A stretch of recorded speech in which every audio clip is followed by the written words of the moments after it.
오늘은 NSG 성경 아카데미 3주차 강의인 세대주의 종말론이란 무엇인가에 대해서 강의를 듣도록 하겠습니다.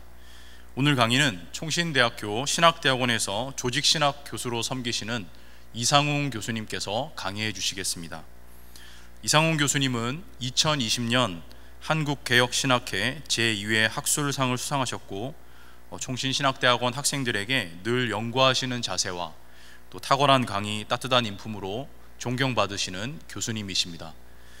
이제 이상웅 교수님께서 나오셔서 강의를 진행해 주시겠습니다.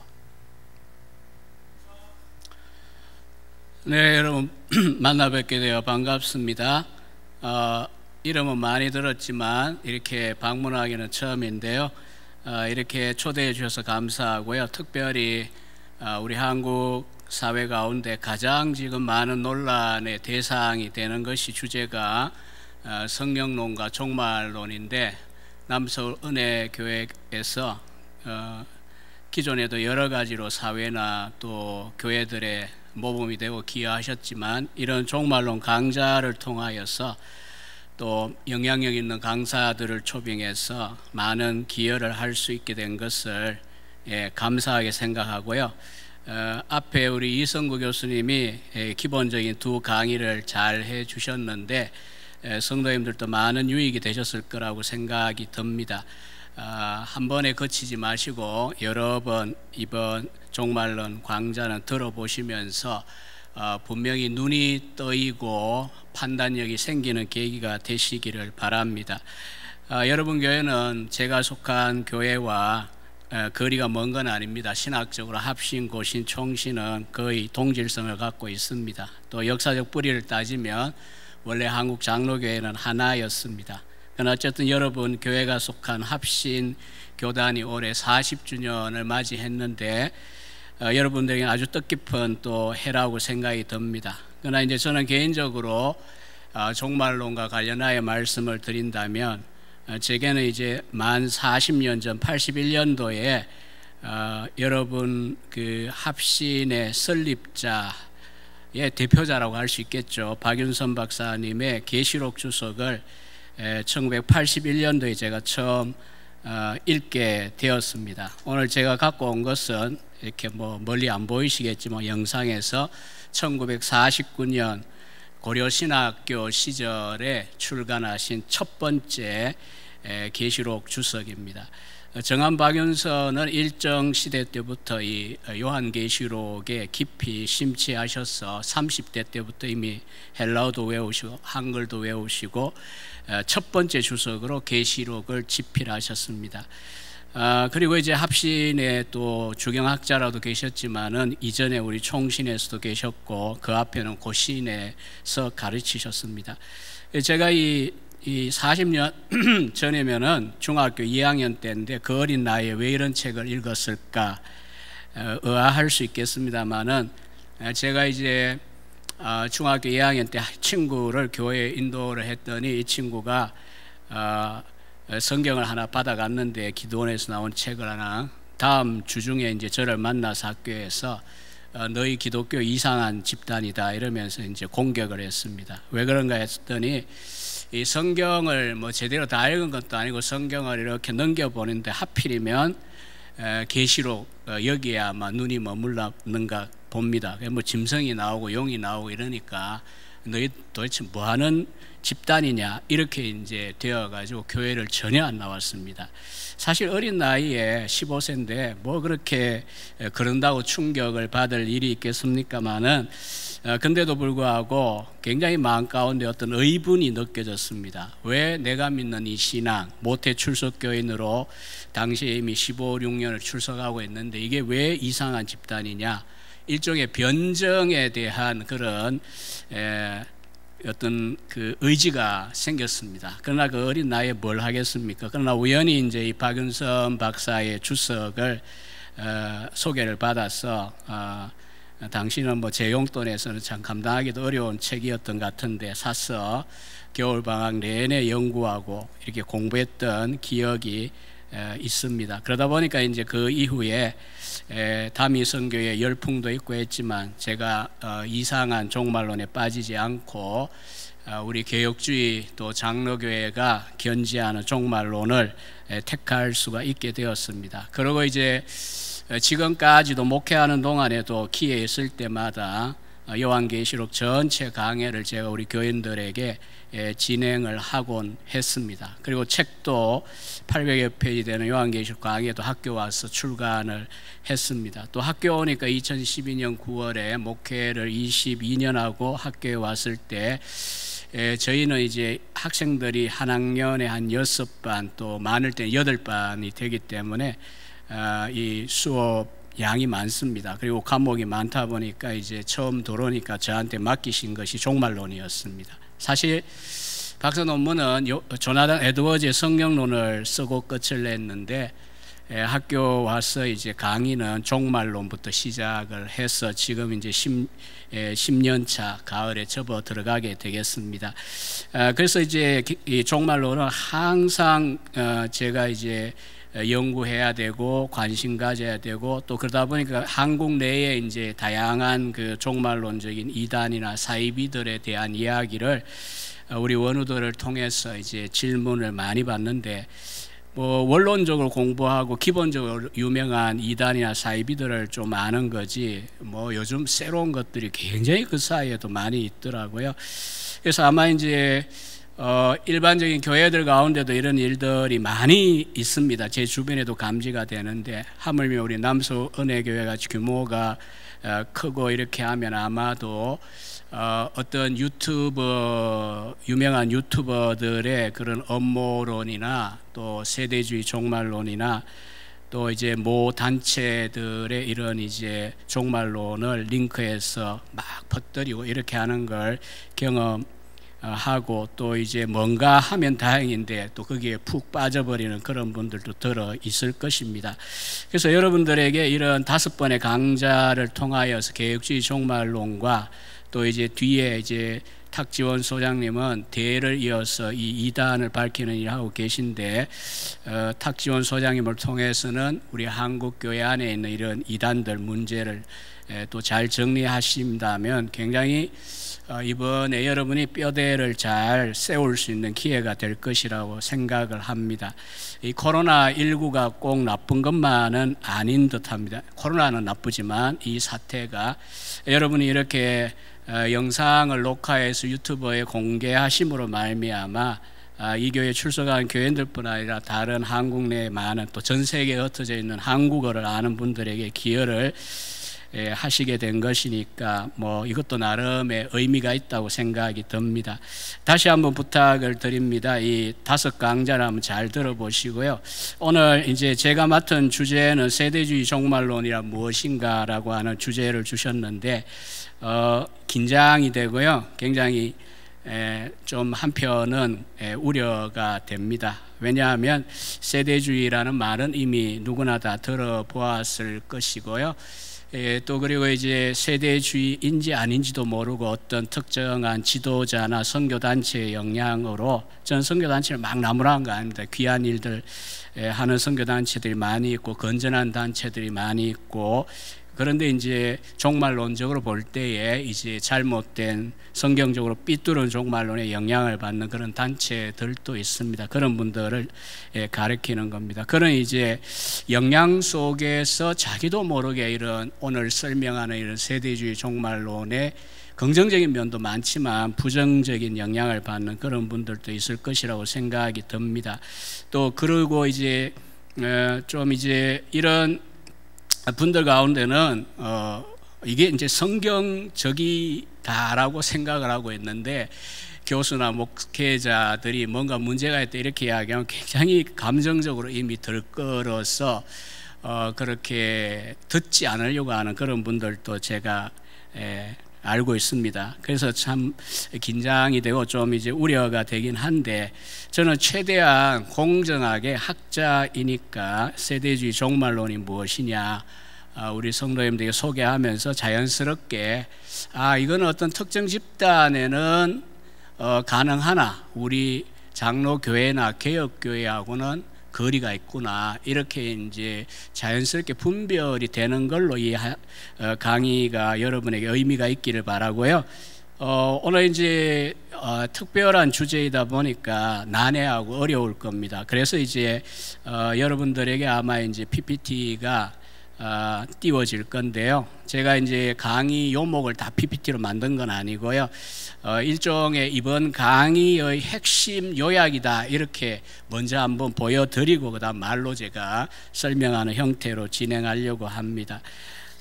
PPT를 이제 보시면요, 이 사람 얼굴이 왼쪽에 있을 겁니다. 이 존 넬슨 다비라고 하는 세대주의의 아버지라고 할 수가 있습니다. 1800년에 태어나신 분이니까 뭐 아무리 많이 잡아도 활동기를 따지면 아직 200년이 채 안 된 세대주의의 아버지 존 넬슨 다비고요. 그래서 세대주의는 사실 19세기에 영미권에서 시작이 되었습니다. 그래서 이제 세대주의가 도대체 뭐냐? 영어는 dispensationalism이라 그러는데요. 하나님이 인간을 다루심에 있어서 7세대 혹은 4세대, 7 혹은 4세대입니다. 전통적인 세대주의는 7세대로 나누었고 세대 혹은 시대.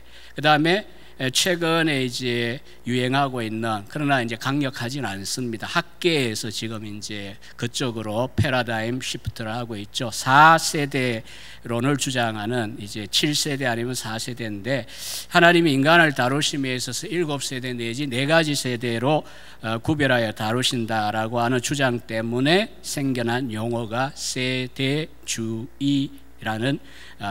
신학 용어입니다. 1967년에 새 스코필드 간주 성경이 출간이 되었습니다. 원래는 1909년에 첫 간주 성경이고요. 이 새 스코필드 간주 성경에 보면은 세대 혹은 시대를 정의하기를 인간이 어떤 구체적인 하나님의 뜻의 계시에 대한 순종과 관련해서 검증받는 기간이다. 그러니까 이제 7세대든 4세대는 조금 다른데 7세대, 전통적인 세대주의에 하면 그 세대마다 하나님의 기준이 다른 것입니다. 그 다음에 이제 세대주의 기원은 존 넬슨 다비로부터 시작되었기 때문에 다비즘이라고 하는 표현으로도 쓰기도 합니다. 그 다음 슬라이드에 보면요, 세대주의는 크게 보면 3단계의 발전 단계를 거쳤습니다. 그냥 이제 막연하게 세대주의, 우리 이 코로나 때문에 이제 두드러지게 이제 사회적으로 무리를 일으켰던 이제 하나의 사이비 집단이 있고 또 하나는 이제 어떤 선교 단체가 있는데, 또 이름을 이야기하면 꼭 이제 고소를 하겠다고 덤벼드는 시대다 보니까 제가 이제 가급적 실명을 국내에는 언급을 안 하고 삽니다. 총신 교수쯤 되면 이제 주목하는 이들도 많고 유포를 해버리기 때문에 좌우지간 뭐 이렇게 이야기해도 다 아실 텐데요. 그들을 보면 과연 어느 단계의 세대주의냐 이걸 잘 분별을 하고 비판을 하셔야 됩니다. 그래서 이제 3단계라고 하는 건 첫 번째는 고전적인 세대주의 단계입니다. 1833년 이 존 넬슨 다비가 이 성경 사경회를 하면서 원래 이제 영국 쪽에 폴리머스 형제단 운동이죠. 기성교회와는 구별된 공동체 운동에 폴리머스 형제단의 사경회에서 처음 발표한 게 뭐냐면 다니엘서 7장에 근거해서 환난 전에 교회가 휴거한다는 거하고 왕국 하나님의 그 나라가 연기되었다, 뭐 이런 이야기를 처음 하기 시작했습니다. 1833년입니다. 그러다가 19세기 후반에 다비가 이 영국에서는 그다지 많은 이제 팔로워들을 못 얻었지만 미국에 건너갑니다. 6, 7차례 이제 미국에 가서 집회하고 순회 설교하면서 미국 복음주의권에 엄청난 영향을 미치고요. 19세기 후반부터 미국 복음주의에 있어서 세대주의 종말론은 주도적인 종말론입니다. 제가 지금 이야기한 거 구분하셔야 돼요. 보수적이지 않은이 아니고 보수적이고, 비복음주의 자유주의가 아니고 복음주의 안에서 주요 종말론으로 자리를 잡았습니다. 그래서 이제 미국의 어떤 작가가 최근에 이제 비판하는 책을 읽어보니까 미국의 이제 큰 대형 기독교 서점에 가서 예언에 대한 종말에 대한 코너를 딱 가서 책들을 한번 검증을 해보면 약 85% 정도가 이 전천년 혹은 세대주의 전천년과 연관이 되어 있다라고 하는 점. 그러니까 얼마나 세대주의는 지금까지도 미국의 복음주의 안에서 강력하냐. 그러면 이제 성도들만 아니라 심지어 목회자들이나 신학자들도 이게 깊이 관심이 없으면 이게 그럼 그게 좋은 거 아니냐. 우리는 워낙 이 통계에 약합니다. 수에 약합니다. 그러나 이제 그게 아니기 때문에 이 힘든 이제 강의를 저도 이제 진행을 해야 됩니다. 아무튼 19세기 후반부터 그렇게 종말론으로 미국에서 자리를 잡고요.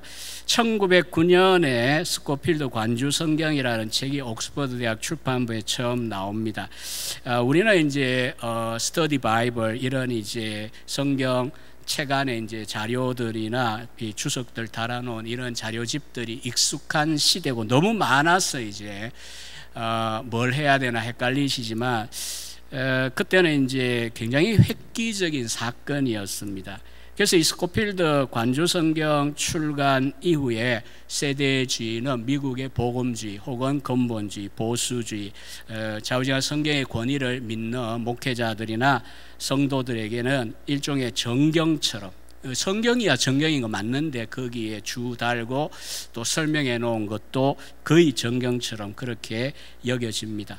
그리고 이 세대주의가 보급되는 데서 중요한 또 하나의 통로가 이 신학교와 성경 바이블 칼리지의 설립입니다. 무디 바이블 인스티튜트나 또 달라스 신학교, 또 이제 그레이스 신학교, 다양한 신학교들이 현재도 존재하고 있죠.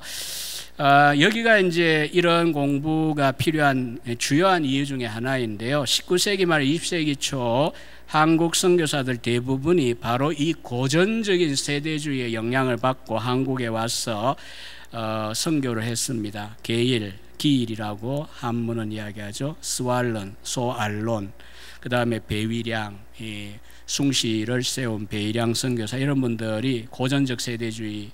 그러니까 제가 작년 한 해 연구년을 하면서 평양 장로의 신학교의 종말론이라고 하는 주제로 한 해 원전들 연구를 제가 했습니다. 원전 구하는 자체가 우리나라에는 일인데 아무튼 결국은 이제 참 장로교 선교사들 너무나 귀합니다. 저는 정말 이 강의를 통하여 구분할 걸 좀 잘 구분하면 좋겠는데요. 분명히 칼빈주의고 웨스트민스터 신앙고백과 대소교리 문답을 중시하는 장로교 선교사들인데 희한하게 종말론만 이 세대주의 전천연설을 갖고 있었다라고 하는 점, 널리 알려져 있는 이야기입니다. 그 다음 단계가 다음 슬라이드에 있는 두 번째 수정된 세대주의입니다. Revised Dispensationalism이라고 그러는데 1950년대에 오면 달라스 신학교, 동일한 신학교죠. 달라스 신학교의 세대가 바뀌어요. 앞에 세대의 설립자와 교장은 루이스 체이퍼라는 사람인데 그 다음 이제 후임으로서 30년 이상 총장을 한 존 월부어드, 우리나라에도 들어 책이 나와 있습니다. 찰스 라일이 나와 있습니다. 드와이트 펜티코스트 이런 이제 교수들에 의하여 세대주의 내에 이제 약간의 수정이 있고요. 1967년에 1909년판 스코필드 간주 성경을 수정하고 새 스코필드 간주 성경 New 스코필드 레퍼런스 바이블이란 책을 출간을 합니다.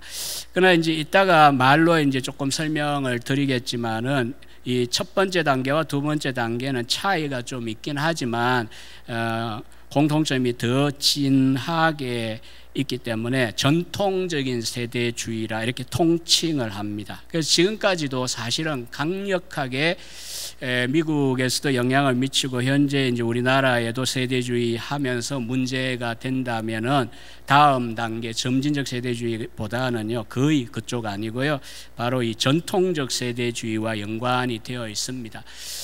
예를 들면 이제 다른 면에서는 정말 훌륭한 분입니다. 예컨대 은사주의, 광란의 어떤 어떤 체험과 경험을 추구하는 그런 은사주의나 신사도 운동에 대하여 강력한 비판, 굉장히 귀한 기여입니다. 존 메가더 목사님. 그러나 이 메가더 목사님의 종말론을 보면 결국은 전통적 세대주의입니다. 뭐 우리 여의도에 이제 은퇴하신 조 목사님도 마찬가지이고요. 그러니까 이제 3단계로 발전을 했다고 하더라도 이제 어떤 사람이 세대주의적인 가르침을 이야기할 때 어느 단계냐를 우리가 구분하는 참 어려운 과제가 있는데, 결국은 이제 긍정적인 면들이 많은 다음 단계의 점진적 세대주의보다는 아직도 여전히 우리 한국의 종말론으로 굉장히 어떤 붐을 일으키고, 또 유튜버 저도 모르지 않습니다. 뭐 베리칩을 666이라거나 또 무슨 백신 맞으면 조종당한다거나 뭐 별의별 이야기들이 있잖아요. 그런 분들은 대체로 전통적인 세대주의와 연관되어 있는 것이다, 이렇게 생각하셔도 거의 틀리지 않을 겁니다. 세 번째, 이제 점진적 세대주의라고 하는 단계가 1980년대 후반에 등장하고요. 이 용어는 공식적으로 1991년에 등장합니다. 점진적, 프로그레시브 디스펜세이셔널리즘이라 그럽니다. 로버트 소시, 크레이그 블레이징 테럴버그, 이런 분들. 제가 이 PPT를 앞에 몇 장만 미리 인트로덕션처럼 이제 보여드리려고 준비한 이유는, 오늘 이제 강의 내용은 이제 아무래도 우리 성경을 설명하는 이제 앞에 두 강좌에 비하여 이름도 좀 낯선 이름도 많고, 또 이제 조금 구별이 필요하기 때문에 눈으로 가시적으로 보셔야 아마 우리 성도님들이 좀 구분을 하실 것 같아서 제가 몇 장만 실력도 없으면서 만들어 본 건데요. 아무튼 이 점진적 세대주의는 언약 신학을 수용을 했어요. 그래서 이제 앞에 전통적 세대주의하고는 성경을 보거나 언약을 보는 눈이 많이 우리 쪽에, 소위 이제 역사적 전천년설 또 혹은 무천년설 쪽에 많이 가까워져 있습니다. 그럼에도 불구하고 이제 결국 다음에 설명하겠지만 종말론적인 틀은 여전히 유지하고 있기 때문에 그 부분은 우리가 동의할 수가 없다는 이야기를 말씀을 미리 드립니다. 그리고 이제 늑장에 그 도표 혹은 다이어그램이 있는데, 지난주에 이제 이성구 교수님하고 아마 이제 잘 천년왕국에 대한 공부를 하셨을 텐데요. 간단하게 그냥 전제로 삼기 위하여 눈으로 확인하고 지나가겠습니다. 네 가지의 입장이 역사적으로 제시되어 있는데, 첫 번째는 역사적 전천년설입니다. 이 전천년 이러면은 기준을 잘 잡으셔야 돼요. 저도 이제 목회하면서 이제 이런 이야기 많이 하다 보면 다들 헷갈려요. 전천년이니까 천년 왕국과 재림의 관계가 어떻게 해야 되냐면, 자칫하면 신학생들도 거꾸로 설명을 막 합니다. 전천년이니까 말 그대로 1000년 전에 뭐가 있다는 이야기냐면 예수님의 재림이 있다는 것입니다. 박윤선 박사의 스승이기도 했고, 또 저희 학교의 신학적 기초를 놓은 축산 박영용 박사는 그래서 1000년 전 재림설 이렇게 풀어서 설명을 합니다. 그러니까 훨씬 더 헷갈리지 않습니다. 1000년 후 재림설 뭐 이렇게 풀면, 그래서 기준을 좀 우리 성도님들이 잘 잡아서 이게 말을 막 이렇게 빨리 토론하실 때도 전천년 후천년 하면서 안 헷갈리시는 게 굉장히 중요한 하나의 관건이라고 저는 생각이 듭니다. 역사적 전천년이라는 이유는 초대교회 속사도 교부들이나 그 다음에 이제 초기의 교부들 가운데 이미 전천년적인 신앙을 가진 분들이 있었습니다. 그래서 역사적으로 오래되었다 해서 역사적 전천년인데, 도식은 간단합니다. 이 교회 시대가 현재죠. 현재가 지나고 예수님이 지상에 한 번 재림을 합니다. 그러고 하면 지상에 천년왕국이 먼저 있고, 그 다음에 이제 새하늘과 새 땅이라고 하는 영원한 상태가 온다. 제가 그린 건 물론 아닙니다. 목회 시절에 우리 부교육자부터 그린 건데, 저는 이런 실력이 안 되는데, 하여튼 굉장히 간단하게 이렇게 그려놓았지만은 핵심은 이렇게 간단한 겁니다. 중요한 건 재림하시고 지상에 천년왕국이 있고, 그 다음에 심판, 새하늘과 새 땅이 이어진다라고 하는 이 도식이고요. 그 다음에 이제 두 번째 후천년이 있습니다. 천년 후 재림론입니다.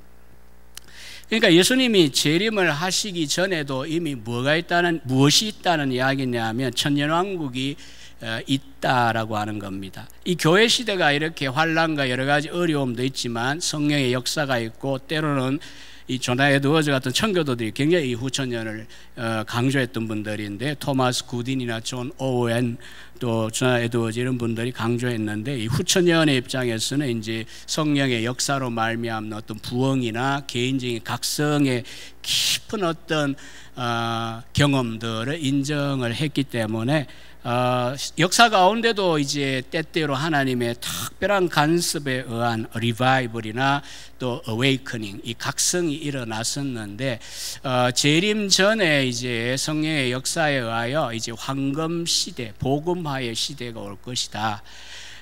굉장히 낙관적인 역사 이해입니다. 그러고 난 다음에 이제 재림이 있다라고 하는 거고요. 그 다음 새하늘과 새 땅이 있다는 건데, 19세기까지 이제 상당히 이 후천년의 입장이 미국 장로교회 가운데도 지배적이었습니다. 이 17세기, 그 18세기 청교도 시대뿐 아니라 19세기에 미국 프린스톤의 주요한 신학자들, 그 찰스 하치나 A 하치, 워필드 같은 분들이나 또 이제 다른 신학교에 있었지만 장로교 신학자인 윌리엄 셰더나 로버트 댐리 같은 이런 분들도 대체로 다 후천년 입장을 취하고 있었습니다. 이 특징은 재림 전에도 이 세상이 어느 순간 성령의 역사에 의하여 굉장히 황금 시대가 올 것이다, 복음화의 시대가 올 것이다 라고 낙관적으로 주장하는 것이 특징입니다. 물론 이제 후천년 가운데도 이제 사회복음과 같은 자유주의자들 가운데도 어떤 인간적인 계량이나 사회 변화에 의하여 그런 시대가 올 수 있다라고 생각하는데, 그거는 이제 앞에 이야기하는 소위 이제 정통적인 신학자들 후천년하고 구분하셔야 될 것 같고요. 그다음 세 번째 입장은 무천년입니다. 이 무니까 없다인데, 그래서 굉장히 오해스럽기 때문에 이제 이 단어 무천년을 주장하는 분들 다 사실은 좀 못마땅한데 어쩔 수 없이 이 굳어져서 쓰고 있습니다. 저도 개인적으로는 이성구 교수님과 같이 공식적으로 이제 우리 장로교회 안에 양립하고 서로 이제 상대에게 배워야 한다, 토론이 필요하다고 하는 입장이 무천년과 역사적 전천년의 입장입니다. 저는 무천년이지만은 이제 학교의 전통 가운데 또 하나가 역사적 전천년이기 때문에 두 입장을 이제 같이 이야기하고, 학생들이 뭐 역사적 전천년 답을 쓴다고 해서 제가 조금 더 감점을 주지는 않습니다. 무천년을 쓴다고 무조건 좋은 답을 주지도 않고요. 논리적으로 잘 설명을 한다면은, 또 성경적으로 나는 이것이 맞습니다 하면, 죄송한 이야기입니다만 이제 강의를 듣는 교우들 가운데 혹시 또 이제 격분할까 참 걱정이긴 한데, 세대주의 전천년을 쓰면 나는 졸업을 안 시킨다, 이렇게 이제 학생들, 우리 총신 학생들에게 제가 이야기를 합니다. 그만큼 제가 볼 때는 뭐 다른 면에서는 아무리 귀하고 복음주의 안에서 교류할 만한 면이 있다고 해도 이 세대주의 종말론은 우리 장로교회에서는 더 이상 용납해서는 안 된다. 왜냐하면 성경적으로 맞지 않기 때문에. 그러나 이제 무천년과 역사적 전천년은 양립 가능합니다. 그래서 이제 제 은사이셨던 김길성 교수님은 은퇴하셨지만은 무천년을 사랑하는 역사적 전천년, 이렇게 자기 입장을 표현을 하셨어요. 그러나 이제 저는 이제 두 가지 입장을 강조하긴 하지만 이제 무천년에 굉장히 확고하게 서서 가르치는 편입니다. 이 무천년을 도식을 보시면요, 이제 주님이 성천하시고 초림하면 부활, 성천, 십자가, 또 부활, 이 두 가지 양대 사건이 구속사의 중요한 터닝 포인트, 전환점인데, 그러고 나면 이제 초대교회, 또 이제 소위 교회 시대가 시작됩니다. 그리고 이제 이 재림하실 때까지 특정한 시대, 마지막 그 재림 직전에만 이게 강조점이 둘 만한 어떤 특별한 일들은 거의 없고, 초림과 재림 사이는 동질의 시대이다. 이 세대, 디스 제너레이션 하실 때에 이 세대의 개념은 초림과 재림 사이의 그 교회 시대이다 이렇게 봅니다. 그래서 이제 시대의 징조를 해석할 때도 그 다음 네 번째 세대주의 전천연설과 달리 이미 우리는 종말 말세에 살고 있습니다. 그런데 이제 그 안토니 후쿠마가 표현한 대로 하면 우리는 말세, the end times, 복수형으로 end times를 썼어요. 말세에 우리 살아요. 그러나 이제 재림이 뭐냐 하면 그게 끝이에요. the end time. 그게 마지막 그 사건, 그게 재림인데, 그래서 초림과 재림 사이의 교회 시대를 천년왕국이라고 봅니다. 이제 여기서 이제 많은 비판을 받는 것 중에 하나가, 아니 세상에 악이 이렇게 횡행하는데 무슨 이게 지금 천년 그리스도와 함께 성도가 왕노릇하는 거냐, 이렇게 이제 비판을 많이 합니다. 예, 긍정적으로 일리가 있습니다. 그러나 지금 요한계시록 20장 4절, 5절, 6절에 있는 천년왕국에 대한 본문을 잘 보시면은 계시록 전체를 잘 보셔야 되지만 전체 문맥은, 그러나 그 20장 4, 5, 6절을 보시면은 지상의 통치가 아니라는 거죠. 천상에서 보좌에 앉아 순교자들과 주님을 위하여 목배임을 당하고 죽은 사람들. 그러니까 이것은 이제 초림부터 재림 사이에 죽은 신자들이, 우리 입장에서 보면 우리는 지상에 있으니까 이미 하늘에 가신 우리 성도님들이 뭘 하고 있느냐, 우리는 영원 수면론 아니죠. 자고 있다 이거 아니죠. 그럼 그냥 쉬고만 있느냐, 그것도 아니죠. 하나님을 섬기고 그리스도와 함께 왕노릇하는 시간. 왜냐하면 지금 성천하시고 난 다음에 그리스도는 이미 만왕의 왕으로서의 왕권을 가지고 행사하고 계시거든요. 이제 그 작년에 이제 번역이 드디어 이제 출간이 되었지만, 아브라함 카이퍼의 영역 주권이라고 하는 암스테르담 자유대학 개교 연설문이 있습니다. 1880년 10월 20일에 행한 연설인데 140년 만에 드디어 소개가 되었습니다. 제가 이제 자유대학에 한 1년 반 정도 유학을 했었습니다. IMF 전에. 그런데 가도록 만들었던 이유가 결국은 카이퍼와 바빙커였습니다. 이 아브라함 카이퍼가 그 연설문 속에 후반부에 보면 그런 이야기 합니다. 만유의 주권자이신 그리스도께서 다스리시는 이 세상 가운데서, 이 영역 가운데서 이것은 내 것이다 라고 말씀하지 않는 땅은 단 한 인치도 없다. 이 손가락 마디 하나를 이제 이야기했어요. 지극히 작은 부분 하나도 그리스도가, 주권자이신 그리스도가 내가 다스리지 않는다 이렇게 말씀하시는 영역은 없다는 것입니다. 그래서 이제 그분이 그런 연설하면서 개혁주의에 기초한 종합대학을 세웠던 것인데요. 현재 이 초림과 재림 사이의 교회 시대는 분명히 환난과 박해가 함께 있습니다. 그럼에도 불구하고 천상에서 그리스도의 왕권의 성도들은 동참하고 있고, 또 이 지상의 교회들도 마찬가지입니다. 뭐 여러분 교회도 지난 90년대에 아마 설립하신 걸로 제가 기억이 하는데, 그동안에도 기도하고 성도님과 함께 열심히 헌신하는 중에 인간의 힘과 어떤 계량의 노력이 아닌 하나님의 역사, 성령의 강한 그런 은혜의 역사들을 경험하셨을 거예요. 그건 각 교회가 역사 가운데 경험하는 일종의 그리스도의 다스리심의 경험입니다. 늘 우리가 이제 승리한다 이렇게 이야기하면 그것은 소위 승리주의입니다. 우리가 취할 자세가 전혀 아닙니다.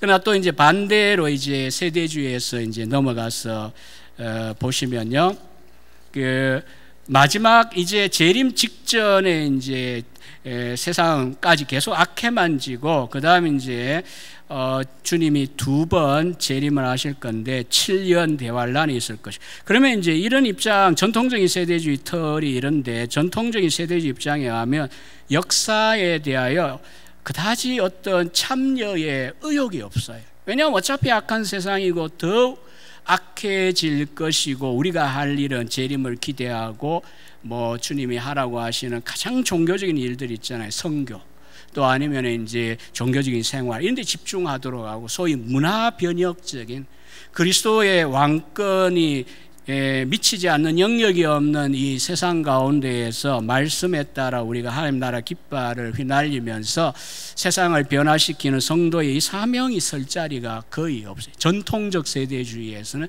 적어도 그렇습니다. 이제 뭐 최근에 이제 발전된 세대주의는 조금 달라지지만요. 그래서 그 마지막 슬라이드에 있는 세대주의 전천 연설을 보시면요, 복잡합니다. 항상 진리는 간단해야 되는데 복잡해지죠. 복잡하면 좀 이제 헷갈리고 조금은 이제 정신 차리고 무엇이 성경적으로 맞는가를 보셔야 되는데, 성천하고 교회 시대가 이렇게 이어집니다. 아무 징조가 없다가 갑자기 이제 뭐가 있냐 하면 주님이 공중의 비밀리에 강림합니다. 공중 강림. 그때 이제 교회는 휴거가 되어집니다. 그리고 지상에는 7년 대환란이 있습니다. 또 이제 교회 시대를 시작하면서 그리스도를 배척하고 하나님의 나라를 거부했던 유대인들을 위하여 이제 드디어 기회를 줍니다. 원래 구약에서부터 시작할 때 아브라함의 육신적인 혈통이 적자라는 거죠. 전통적 세대주의에 하면. 그러나 이제 어쩔 수 없이 교회 시대가 시작이 되었는데 그들이 배척했기 때문에, 그러나 이제 하나님이 때가 되면 진짜 자기 백성들을 위하여 다시 한번 하나님 나라 왕국 복음을 전파하고 참여할 수 있도록 기회를 주는데, 그냥은 안 오니까 대환란을 통하여 돌아오게 한다. 그리고 여기다 이제 더하여 땅을 회복한다. 그래서 1948년 5월에 이스라엘 국가의 설립, 이걸 보고 이제 예언의 성취라고 이렇게 보죠. 마찬가지로 이제 성전도 세워질 것이다. 뭐 이런 기대를 가지고 나사못 하나까지 준비했다라고 하는 이야기들을 하기도 합니다. 그러나 이 7년 대환란에는 결국은 교회는 일단은 주 고객이 아닙니다. 그래서 공중에 휴거를 시켜버리고 7년 동안 혼인잔치가 있고 지상에서 대환란을 통하여 유대인들이 돌아오고, 물론 이방인들도 있겠지만은 주 이제 대상은 유대인들입니다. 그러다가 7년 대환란 이후에 지상 재림이 있고 1000년 동안 이제 지상 나라, 그리스도가 왕 위에 앉지만은 유대 팔레스타인 중심의 물질적인 정치적인 나라가 수립이 되어져서 온 세상을 그 중심에서부터 다스리고 유대인들이 동참할 것이다. 그러고 나서 이제 새하늘과 새 땅이 있을 것이다. 자, 그래서 우리가 이제 초대교회 이야기했죠. 우리 한국의 선교사님들이 참 다른 면에서 제가 연구해보면 너무나 존경스럽고, 이 젊은 20대의 나이 대부분 이 땅에 오셔가지고, 지금이야 그래도 얼마나 살만한 세상입니까만은 그 당시에 얼마나 구한말 또 이제 일정시대 어려운 시대입니까, 여건이. 그런데도 불구하고 그렇게 생을 불살랐던 분들의 수고를 생각하면 진짜 이런 말들 하는 게 참 불편하기도 해요, 저 자신도. 그럼에도 불구하고 이런 이제 세대주의 영향을 받은 종말을 갖고 오셔서 이 땅 위에 또 전파하고 우리 목사님들, 장로교 목사님들에게 영향을 미치다 보니까 우리 한국 지금 현재 아마 찬송가에도 천년왕국에 대한 이 찬송가를 자세히 보시면 세대주의 또 휴거 이야기 이런 이제 느낌의 그 찬송들 한두 곡은 꼭 발견할 수 있을 겁니다. 자, 이제 그 시간이 조금 생각보다는 길어져 버렸긴 하지만은 이제 이 이야기가 오늘 핵심이고 이제 요약이라고 할 수가 있겠습니다. 제가 이제 조금 말로 좀 더 이제 설명을 드릴 텐데, 앞에 이제 세대주의가 무엇이냐, 세 가지 시대 단계로 발전했다는 이야기하고, 또 한 가지는 이제 천년왕국, 또 다르게 이야기하면 그게 이제 종말론 프로그램이죠. 종말의 순서가 어떻게 되느냐라고 하는 프로그램에 대한 이야기를 좀 성도님들이 숙지하고 이제 이런 이야기를 이어서 들으시면 좋을 것 같습니다. 아무튼 이 세대주의는 1833년을 기점으로 생각할 수 있습니다. 물론 구약 시대, 신약 시대 하듯이 성경을 어떤 시대나 세대로 나누어 보는 자체는 오래되었습니다. 예컨대 우리도 구약과 신약 시대로 보잖아요. 그다음 구약 안에서도 일종의 이제 뭐 이게 토막을 이렇게, 토막 그러면 좀 부정적인가요? 하여튼간에 이렇게 구분을 해가지고 연구를 합니다. 무슨 사사시대, 왕정시대, 뭐 이렇게 포로 후기 시대 이런 이야기 하는데, 그런 의미에서 이제 세대주의자들 중에는 아니 이게 원래부터 세대 시대주의라는 게 있었다. 그럴듯합니다, 말은. 그러나 우리가 생각하는 것은 그는 문자적으로 시대를 나누고 안 나누고 이 문제보다는 사실 다른 이제 기본 이제 전통적인 교회에 없었던 이야기들에 대하여 우리는 세대주의에 대하여 우려하는 것입니다. 복음주의 안에서는 여전히 이 세대주의는 강력하게 영향을 미치고 있고요. 우리나라도 이 성결교나 또 이제 성결교, 침례교 가운데 또 오순절 교단 이런 곳에 이제 영향을 미치고 있고요. 우리가 복음주의 안에서 이제 교제하고 또 침묵을 한다고 할 때에 이제 건전한 교단들도 있습니다. 그럼에도 불구하고 앞서 이야기한 대로 이 세대주의 종말론은 우리 장로교회나 개혁교회는 수용할 수 없는 입장이다라고 하는 입장이고요. 세대주의가 아무리 건전하다고 치더라도 이 세대주의에서 뭐가 나오느냐 하면 결국 그분들도 잘 인식하고 있어요. 이 세대주의를 주장하는 신학자들 중에도요. 뭐냐 하면 급진화되면 이장님의 시한부 종말론과 같은 종말론 이단이 나오는데 그거는 이제 무천년이나 역사적 전천년에서 나오기는 어려워요. 예컨대 이제 1992년 10월 28일 휴거를 주장했다고요. 그러면 이제 지상 재림이 언제냐 하면 이장님이 하면 1999년입니다. 노스트라다무스 예언까지 막 언급하면서 저도 이제 영향을 안 받았지만 뒤늦게 종말론 교수하면서 그분이 쓴 5권 4권을 확실히 5권인가 4권인가 책을 뒤늦게 제가 다 읽어봤습니다. 하여튼 그 이야기들은 세대주의 틀에서 그게 나옵니다. 또 혹은 이제 작년에도 굉장히 국가적으로 좀 이래 방역과 관련하여 시끄러웠던 어떤 선교단체의 경우에도 나는 극단적인 세대주의라고 비판을 나 그런 거 아니야 이렇게 이야기하는 강연도 제가 유튜브에 들어봤습니다만은 그러나 그렇지 않습니다. 대학원에서 한 6권 되는 그분의 저서를 물론 2010년대까지죠. 다 우리가 함께 분석하고 이제 읽었습니다. 그러나 이 세대주의가 아니라면 그런 강한 이제 드라이브가 걸리지 않습니다. 특히 이제 2030년쯤이면 선교가 끝이 나고 재림이 있지 않겠냐 이런 이제 미묘한 이야기도 사실은 세대주의에 근거할 때 나올 수밖에 없습니다.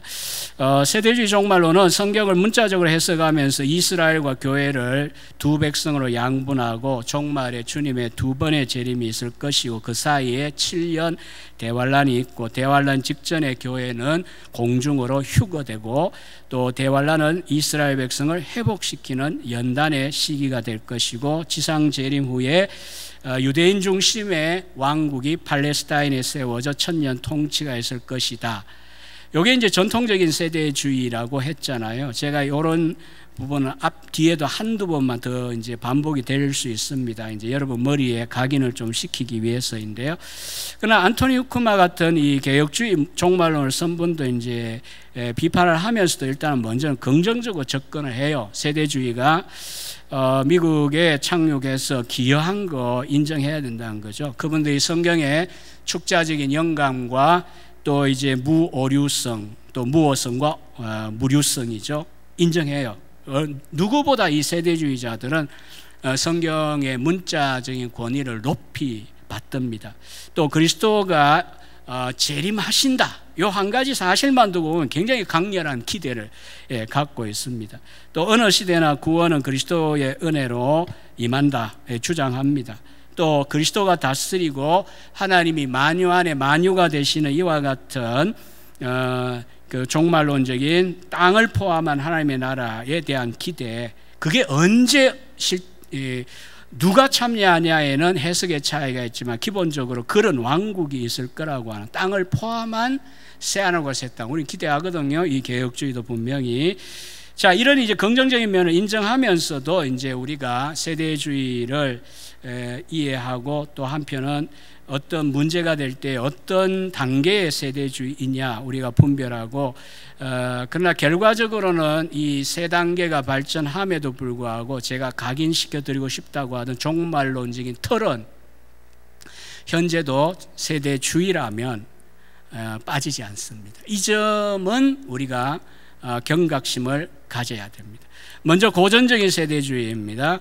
플리머스 형제단과 연관되어 존 넬슨 다비라는 지도자가 1833년에 환란 전에 교회가 휴거된다, 이 이야기 처음 발표해요. 그 다음에 이제 왕국은 유대인의 거부 때문에 연기되었다, 이 이야기도 처음 발표해요. 1833년입니다. 그리고 이제 다비는 이스라엘과 교회를 딱 이렇게 구분합니다. Two peoples죠. Two peoples, 두 백성 이론. 환란 전 성도를 위하여 한 번 공중에 오고, 그 다음에 환란 후에 성도들과 함께 또 한 번 오는 두 가지의 재림, 이런 이야기를 존 넬슨 다비가 이야기를 합니다. 그래서 이제 플리머스 형제단에도 이게 처음 이제 사실은 소요와 분열이 일어났습니다. 이게 다 동의한 건 아니거든요. 그러나 이제 다비가 1862년부터 77년까지 7번 미국을 방문하면서 처음에 미국에 처음 있는 이야기들이, 전천년은 있지만 세대주의 전천년은 지금 이제 이들이 처음 접했는데도 시간이 갈수록 열렬한 지지자들을 얻게 됩니다. 18세기부터 19세기 중반까지 제가 앞서 후천년설이 미국의 대표적인 종말론 입장이라 그랬지 않습니까? 그러나 이게 낙관적이라고 하는 게 왜 이제 결국 한계에 부닥칠까요? 1860년대에 미국 사회에 유명한 전쟁이 있습니다. 시빌워. 남과 북이 싸웠잖아요.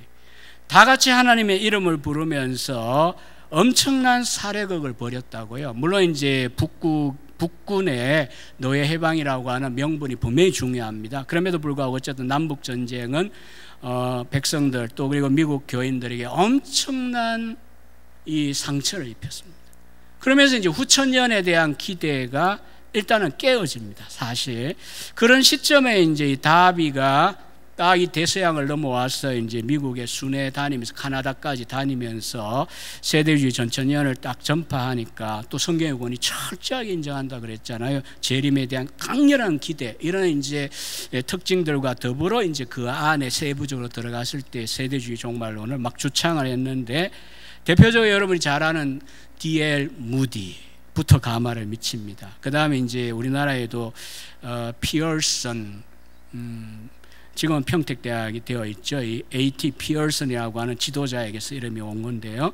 피어슨, 이런 사람들이 이제 수많은 사람들이 흡수하게 됩니다. 1875년에 나이아가라에 모이는 매년 사경회 집회에 많은 이제 지도자들이 그 이후 세대주의 이야기를 합니다. 전천년이라는 이름으로 1878년부터 비정기적으로 모인 미국 성경 예언 사경회, 이런 모임들. 또 하나가 중요한 것이 있는데 그게 뭐냐면 1886년에 D.L. 무디와 A.T. 피어슨에 의하여 시작된 학생 자원 운동이라고 하는 겁니다. Student Volunteer Movement. 무엇을 위한 자원이냐? Foreign Mission. 해외 선교를 위한 학생 자원 운동, SVM이라고 약칭을 하는데요. 이게 1886년에 세워지고요. 그리고 이제 이 세대 안에 전 세계를 복음하자라고 하는 피어슨의 이 모토가 당시에 20대 초반에 수많은 감리교, 장로교 신학생들, 대학생들의 가슴에 거의 불을 지펴버립니다. 이 선교에 대한 열정에 불이 붙었다는 건 결코 이제 우리가 나쁘게 생각할 건 전혀 아닙니다. 성령의 역사라고 저는 생각합니다. 그래서 케네스 라투렛이 표현한 대로 19세기 말 위대한 선교의 세기가 미국 역사 가운데 있게 되죠. 20세기 초반까지 이게 이어지는데 그 여파로 전 세계로 20대의 이제 선교사들이 나가게 되는데 그들 가운데 누가 있습니까? 바로 우리 한국 땅에 1885년 부활절날 온 언더우드나 아펜젤러는 제가 정확하게 이 운동과 관계를 모르겠는데 어쨌든 언더우드나 또 그 이후에 수많은 장로교 선교사들입니다. 이렇게 이제 19세기 말과 20세기 초반에 이제 미국의 보수적인 목회자들과 신자들 가운데 한편은 성경에 대한 확실한 신앙, 그 다음에 재림신앙, 그리스도의 대소 또 보혈을 강조하는 근본주의적인 이런 신앙들이 강력하게 유포되면서 덩달아 선교에 대한 열정이 불을 붙고 거기에 엑스트라로 세대주의 전천연설이 함께 가게 된 것입니다. 이게 이제 미국 복음주의 안에 보수에게는 이제 뭐 복음주의 하면 또 오해하는 분들이 있어 공경하는 분도 있기 때문에 어쨌든 간에 보수의 안에 굉장히 여파를 미치게 된 매체가 뭐냐면 앞서 이야기한 스코필드 관주 성경이라고 하는 오늘날로 이야기하면 쉽게 할 스터디 바이블 같은 책이 1909년에 처음 나옵니다. 그래서 이 책이 성도들에게뿐 아니라 신학을 공부하고 목회를 하는 목사들에게까지 너무나 많은 영향을 미쳐서 본문만 그냥 킹제임스 버전인데 그 험정역만 성경이 아니고 이 설명들까지도 거의 정경적인 어떤 권위, 그래서 이 해석에 반하는 이야기를 하면 이단인 것처럼 그만큼 영향을 미칩니다. 단적으로 BC 4004에 천지가 창조되었다. 이게 물론 이제 어셔라고 하는 아일랜드 주교가 청교도 시대에 계산해서 이제 BC 4004 이야기하고 칼빈의 기독교 강요에도 보면 자기 당대에 뭐 이제 그쯤 되었다. BC 4004라는 단어를 안 쓰지만 이제 대략 계산을 그렇게 보통 해요. 그럼에도 불구하고 그게 정경이 아니지 않습니까? 오늘날 이제 젊은지고 늙은지고 이야기하면서 굉장히 첨예한 문제 중에 하나인데, 사실 이 스코필드 같은 경우에는 그런 입장을 이제 명시화하니까 소위 이제 성도들은 지구는 6천년 전에 창조되었다, 인간기원 6천년 전 뭐 그 이상 아니다, 이렇게 이게 무슨 정경처럼 되어버리는데, 저는 이제 물론 보수적인 창조론자입니다. 그럼에도 불구하고 학생들에게 유신진화론도 이야기하지 말고 강단했으면 또 한 가지 뭐 BC 4004 창조 이런 이야기도 좀 하지 마라. 족보 계산은 그렇게 간단한 문제가 아니다, 이런 이야기 하는데, 문제는 이제 스코필드 성경 이런 데에 이런 요소들조차도 이제 성도들에게는 거의 정설처럼 이제 심어지게 됩니다. 아마 국내에서 그래서 스코필드 아마 성경하고 연관지어 가지고 아마 무슨 창조 과학 이런 책도 쓰신 분도 있을 거예요. 당시 상황은 우리가 이해할 수가 있습니다. 미국 교회에서 1920년대, 30년대에 유럽에서 들어온 이 비평주의, 성경을 막 이렇게 고전 문헌 비평하듯이 그렇게 분석하고 비판해버리는 그런 이제 흐름에 대하여 성경의 권위를 지키려고 할 때 이 스코필드 성경, 또 이 세대주의 지도자들의 성경 강의 이런 것들이 굉장히 모범적으로 느껴졌습니다. 그러다 보니까 이제 영향을 그렇게까지 미친 거고요. 이게 어디까지 가냐 하면 지금도 이제 그런 분들이 있겠지만은 왕왕 1970년대에 이 댈러스 신학교, 달라스 신학교에서 공부했던 샘 스톰즈 목사, 달라스 출신이지만 나중에 이제 개혁주의 무천년수로 돌아서게 되는데, 자기가 신학교 다닐 때 이야기를 합니다. 환란 전에 휴거한다는 거나 스코필드 성경의 정확성에 대하여 의문을 제기한다면은 달라스 신학교 안에서 이 스톰즈의 말이에요, 자유주의자로 간주됩니다. 스코필드 성경에 대해 반대하면 그 안에 있는 해석에 대하여 그리고 이제 어떤 교수님에게 질문을 했다고 합니다. 세대주의 전천연설 아닌 입장을 내가 가진다면 내가 이 학교를 제때 졸업할 수 있겠습니까? 교수가 한참 고민하다가 아니, 그건 장담할 수 없어, 이렇게 대답하더라는 거죠. 제가 이제 어떤 뭐 패러디나 이런 식으로 제가 가볍게 이야기하는 건 전혀 아니고요. 항상 이런 것들도 이제 근거 있게 제가 이야기하려고 이제 노력을 하는데, 그만큼 이제 이게 하나의 경전화 되어 버린다는 것. 근데 오늘날 이제 메가더 목사님이 아무리 참 훌륭하고 귀하지만 메가더 무슨 성경 이런 이제 책들도 있잖아요. 아니면 뭐 어떤 스터디 바이블, 그것만이 정경이야, 해석조차 이런 식으로 가는 것도 위험한 거잖아요.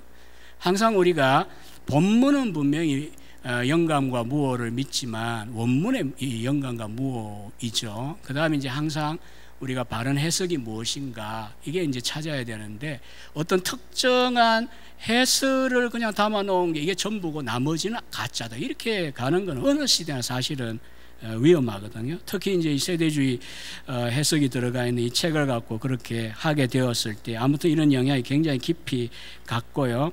이게 이제 뭐 다행히 많은 책을 읽을 수 없는 성도들에게 책 하나 안에 다양한 이제 좋은 이야기들이 잔뜩 다 들어 있어서 이러면 얼마나 감사한 일입니까만은, 앞서 이야기했던 그런 7세대 이론이라든지 교회 이스라엘 구분하거나 두 번째 림, 교회 비밀 휴거 뭐 이런 비정통적인 성경에 없는 성경에 있는 것처럼 보이지만 성경에 없는 이런 요소들을 집어 넣어서 정설처럼 가르치게 되기 때문에 이 영향력이 문제인 것입니다. 그러나 지금까지도 지난 100여 년, 백수십 년의 미국의 역사, 교회사를 보면 이 세대주의는 종말론만 아니라 성경 해석 전체에 관련된 이제 하나의 신학 학파라고 볼 수가 있고요. 또 한 가지 특징은 매스미디어를 굉장히 잘 활용하는 분들입니다. 뭐 이제 TV, 라디오 나왔을 때, 또 인터넷 나왔을 때, 할 린지라고 하는 1970년에 수천만 권 팔린 그 대옥성 지구에 뭔가 하는 그런 책이 있잖아요. 아직도 저는 읽지는 않았습니다만 지금의 레프트 비하인드의 일종의 앞에 책이죠. 같은 류의 그런 책을 썼던 분, 지금 90세가 넘었는데도 여전히 유튜브에 상당히 그 강의하는데 많은 사람들이 들어요. 그러니까 이런 거 잘 활용해요.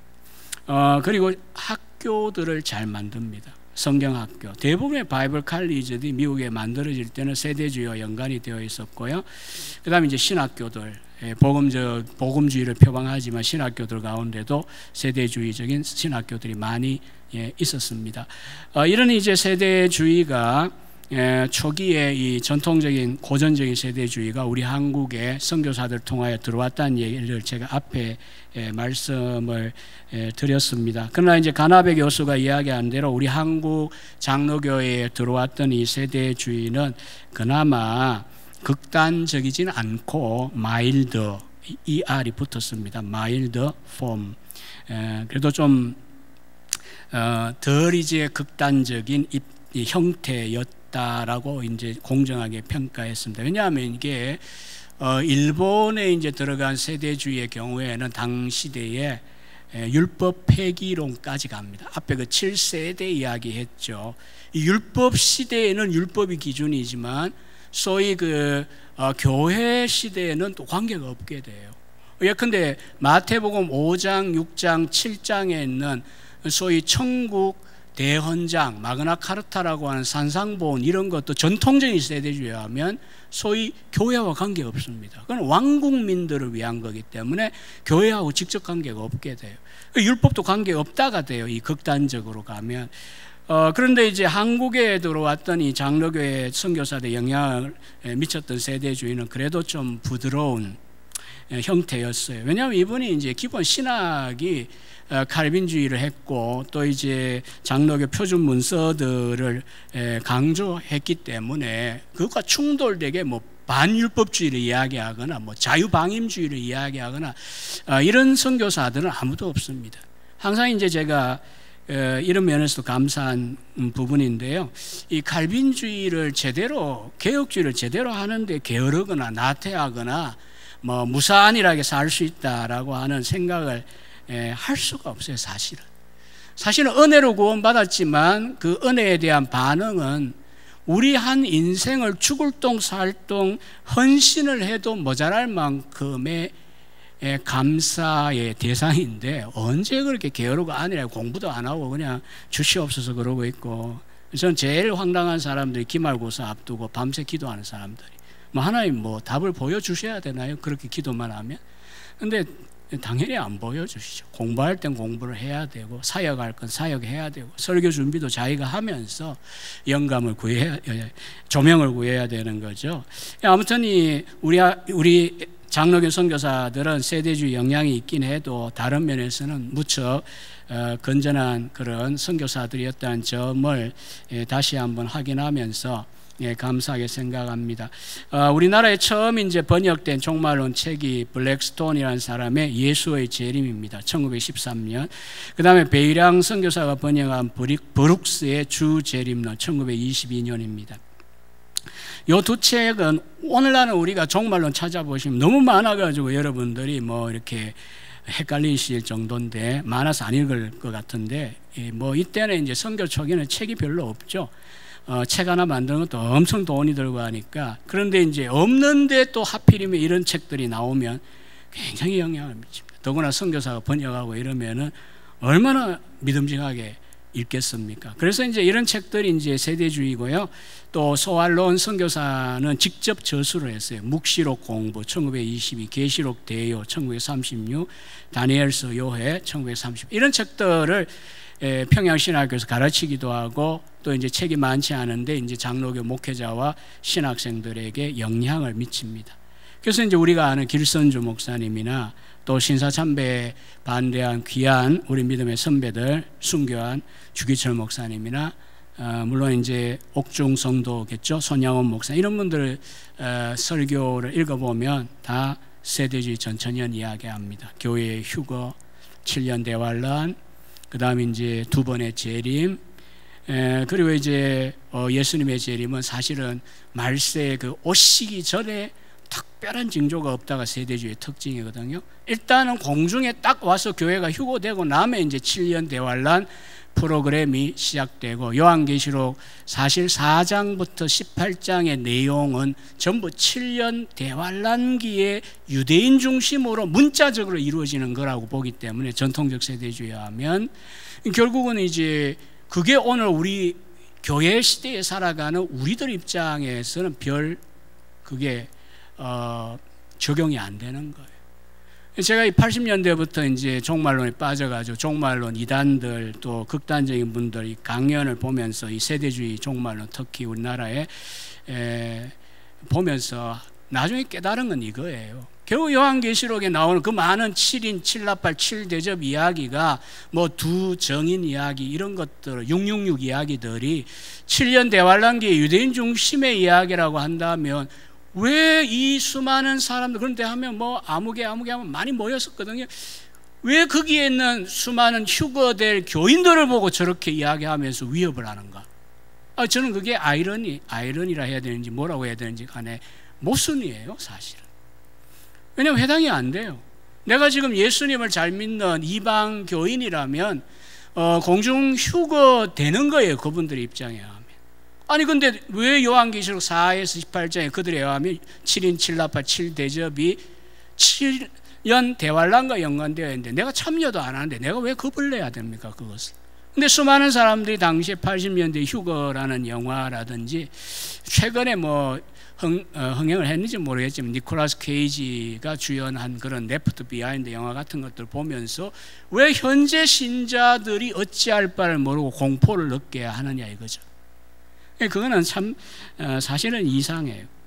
하여튼 초기에 그러나 건전하게 세대주의에 영향을 미칠 때의 영향은 그렇지 않습니다. 공포에 잠겨가지고 현재 내가 아무것도 못하게 만든 게 아니라 예컨대 이제 손양원 목사님이나 주기철 목사님이나 김필선주 목사 이런 분들 보면 어떻게 했습니까?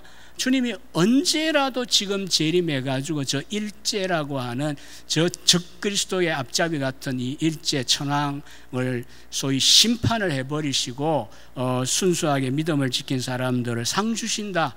그러니까 우리 신앙 준비 잘해야 된다. 이렇게 이제 순교자적인 신앙을 가지고 실제 이제 고문도 견디고 죽기까지 할 수 있었던 하나의 동력이거든요. 그리스도의 임박한 재림 신앙이라고 하는 것은. 또 앞에 이제 선교사들 입장에서 보면 어땠습니까? 이 세대 안에 주님이 이 선교, 세계 선교를 원하시고 그러면 세상이 끝이 난다라고 하는 그런 긴박감을 가지고 전 세계에 흩어져 가지고 그 많은 어려움들을 견디면서 선교를 했던 걸 생각한다면 이런 면들은 이 종말론 신앙에 있어서 우리와 내용적인 차이가 있더라도 이런 긍정적인 면들을 저는 기꺼이 인정합니다. 저는 개인적으로 귀한 일들입니다. 순교자적 신앙 또 혹은 선교에 대한 열정, 열심, 복음을 전하겠다고 하는 그 열정 자체를 우리가 뭐 나무랄 수는 없습니다. 그리고 이제 고전적 세대주의가 끝나면 1950년대에 수정된 세대주의가 등장한다고 했습니다. 2차 대전 이후입니다.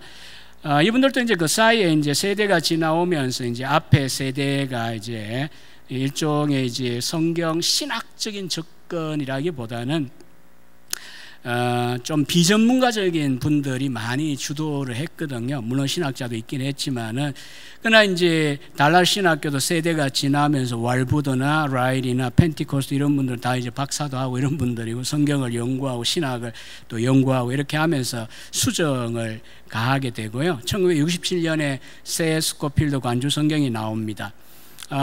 참고로 그 국내에 개혁주의 종말론 뭐 많이 있습니다만은, 물론 이제 이성구 교수님 보고도 제가 책을 좀 써주세요라고 부탁을 드린 적도 있는데, 나오시면 꼭 읽으시고, 저는 그 신보균 박사님의 이 합신의 조직신학 첫 번째 교수님이죠. 종말론 제가 다 읽고 논문도 쓴 적이 있습니다. 그분도 무척 연설적인 입장에 결국은 박영영 박사의 제자긴 하지만 그런 책도 좋고요. 그 다음에 이제 안토니 후크마의 개혁주의 종말론, 뭐 더할 나위 없이 좋습니다. 뭐 제 주변에는 심지어 집사님들도 이런 책 읽습니다. 그래서 우리 신대원 학생들 보고 도리어 제가 그럽니다. 평신도들도 읽는데, 아니 신자들도 있는데 이걸 읽는데 왜 이걸 안 읽냐. 그래서 3부작 꼭 읽어보라고 후크마 기본적으로 추천을 저는 하는데, 이 후크마의 개혁주의 종말론은 79년에 나온 책입니다. 원서가. 그래서 이제 내용을 보면 수정된 세대주의 요 단계까지 비판입니다. 그래서 이제 수정된 세대주의 차이가 뭐냐라고 이제 본다면은 문자적 해석을 좀 더 강하게 주장을 합니다. 그 앞에 세대가 그 영적 해석이나 모형론을 일정하게 강조했다면은 수정된 세대주의에 오면 문자적인 해석입니다. 일관되게 예언을 문자적으로 해석해야 됩니다. 그러니까 교회는 항상 교회고, 본문 안에서 이야기하면 이스라엘은 그냥 이스라엘, 혈통적 이스라엘이지 다른 것일 수 없고, 예루살렘이면 그냥 예루살렘이지 다른 것일 수 없다는 거예요. 문자적 해석입니다. 그래서 에스겔서 같은 경우에도 당연한 귀결이 무엇이겠습니까? 40에서 48장에 나오는 땅을 나누거나 또 새로운 성전을 세우고 제사를 지내고 이런 이제 예언이 성취된 적이 없거든요. 그러면 이제 이게 결국은 천년왕국의 유대인 중심의 왕국에서 문자적으로 성전 회복, 제사제도 회복, 물론 피해 제사, 어떤 속죄제 이런 의미는 아니고 감사의 의미일 거다, 이렇게 이제 또 해석을 하기도 합니다만, 좌우지간 그렇게 문자주의로 가는 특징이 있고요. 그래서 아브라함 언약에서 땅과 자손을 이야기한 것은 결국 문자적으로 아브라함 자손들에게 해당된다는 거예요. 다윗 언약은 다윗의 후손이 실제 오셔서 실제의 보좌에 앉으셔야 된다는 건 예루살렘에. 그리고 새 언약조차도 현재의 교회 시대에 속한 신자들에게 이미 성취되고 있는 몇 가지 특징을 포함하고 있긴 하지만 본질적으로 이스라엘에 대한 언약이다라고 하는 겁니다. 그러니까 수정된 세대주의도 수정한 내용들이 있긴 해도 여전히 7세대 이론을 가지고 있고요. 또 두 백성 이론, 이스라엘과 교회의 구별입니다. 그리고 천년왕국 기간 동안 지상의 축복은 이스라엘 중심이라는 것이고요. 그러나 이제 구원받은 사람들에게 있어서 영원한 삶에는 차이가 없을 것이다. 뭐 이런 이제 조금 달라진 이야기를 하고요. 전통 앞에 고전적 세대주의와 달리 수정된 세대주의에 오면 천국과 하나님의 나라를 양분하지는 않습니다.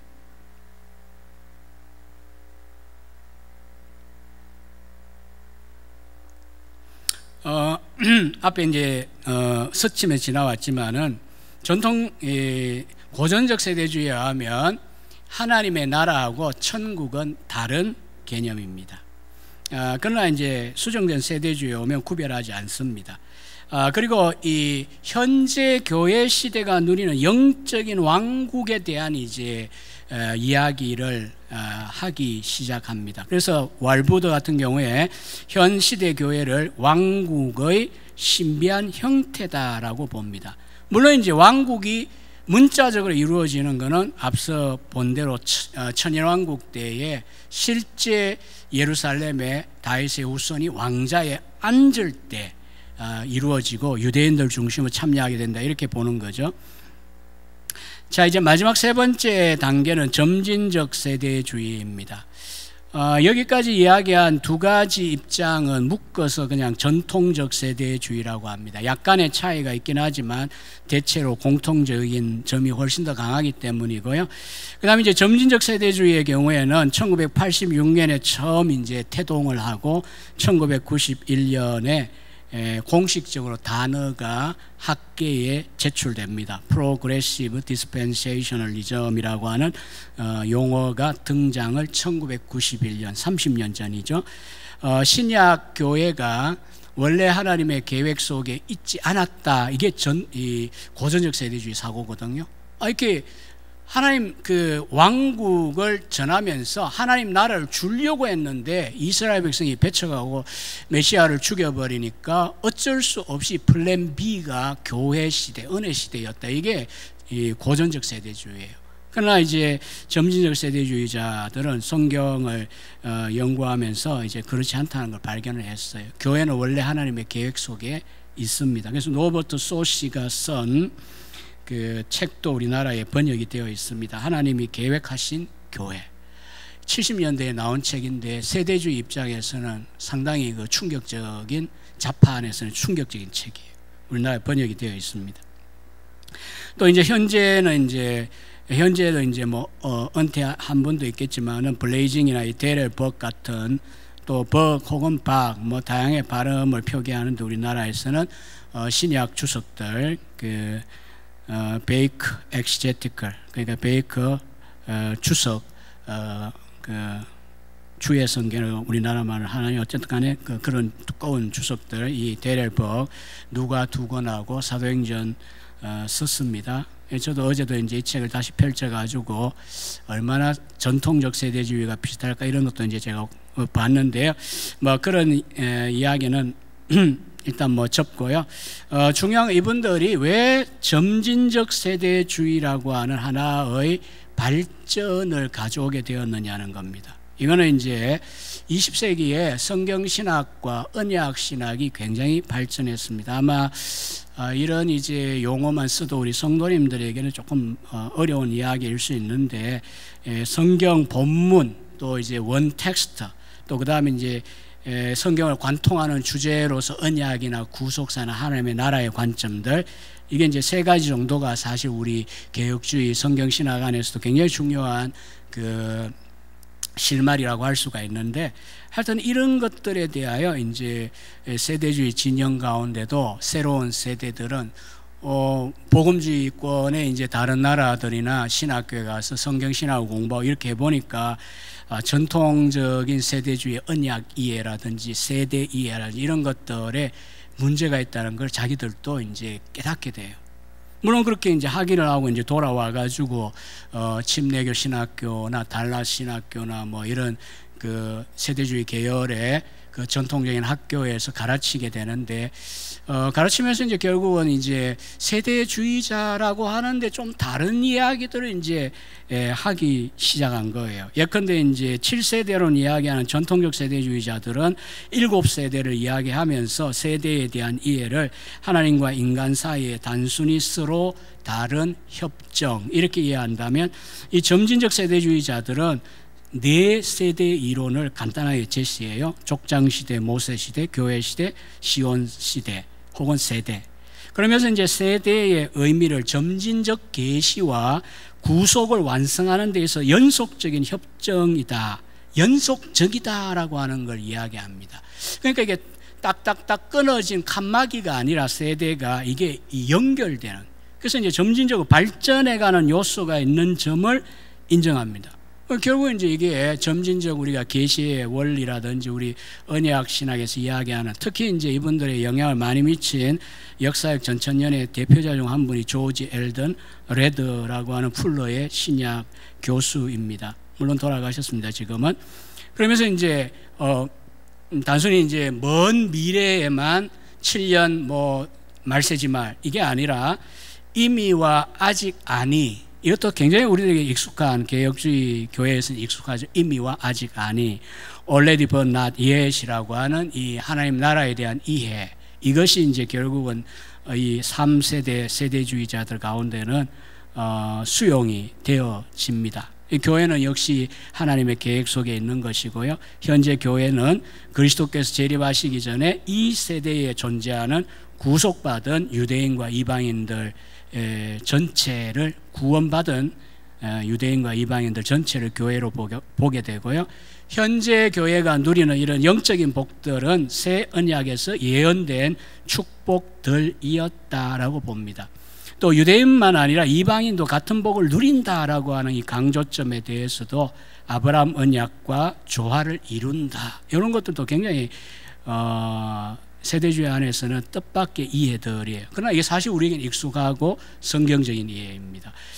그리고 교회가 누리는 현재의 복은 부분적인 성취이다. 이렇게 봅니다. 당연히 우리도 이제 부분적이죠. 완성은 그리스도의 재림 이후에 우리가 누리게 되겠죠. 이렇게 이들은 전체적인 구속과 하나님의 한 백성을 주장하는 점에서 소위 언약적 세대주의 내지는 언약적 전천연설 이렇게 이제 뭔가 달라진 개념이 필요할 것 같은데도 그런데도 불구하고 이분들은 예컨대 데럴벅 지금도 이제 살아있고 활동하는 델러 신학교의 신약 교수죠. 우리나라에도 두꺼운 책들이 나와 있고요. 뭐 하워드 마샬의 제자입니다. 굉장히 긍정적인 내용들 많습니다. 그럼에도 불구하고 자신을 small d를 붙여가지고 세대주의라고 하는 타이틀을 거부하지 않습니다. 다시 말하면 앞에 이제 스승들인 라일이 특히 라일이었어요. 찰스 라일이 굉장히 이제 점진적 세대주의에 대하여 자기들 안에 일어난 좀 이상한 이탈, 좀 변형, 변질 뭐 이런 식으로 이제 비판을 하는 책들도 이제 냅니다. 내면서 이제 세대주의 아니다. 또 이제 그를 따르는 이제 전통적 세대주의자들 입장에서는 저건 변종이다. 소위 차도 하이브리드인데 하이브리드다. 혼종이다. 이런 식으로 이제 막 비판을 합니다. 근데도 불구하고 이분들은 아니에요. 우리는 세대주의이다. 이렇게 이제 주장하면서 떠나지를 않습니다. 그리고 이런 이제 그 레드의 언약 신학에 가까운 또 우리에 가까운 이런 쪽의 언약의 이해나 세대에 대한 이해가 많이 이제 개정이 된 까닭은 자기들의 선조들이 말하던 그 해석학의 원리를 버렸기 때문은 아니에요. 자유주의가 되었기 때문도 아니에요. 뭔 말이냐 하면 문자주의라는 것은 결국 뭐냐 하면 역사적 문법적 해석이거든요. 성경의 원리를 밑에 역사적이고 문법적인 해석. 근데 역사적 문법적 이렇게 해놓고도 여러분들이 이제 성경 신학교에서는 해석학이라는 걸 이제 배우는데 이제 들어가서 보면 이건 굉장히 역사가 있고 특히 20세기에 들어와 많은 진전이 있습니다.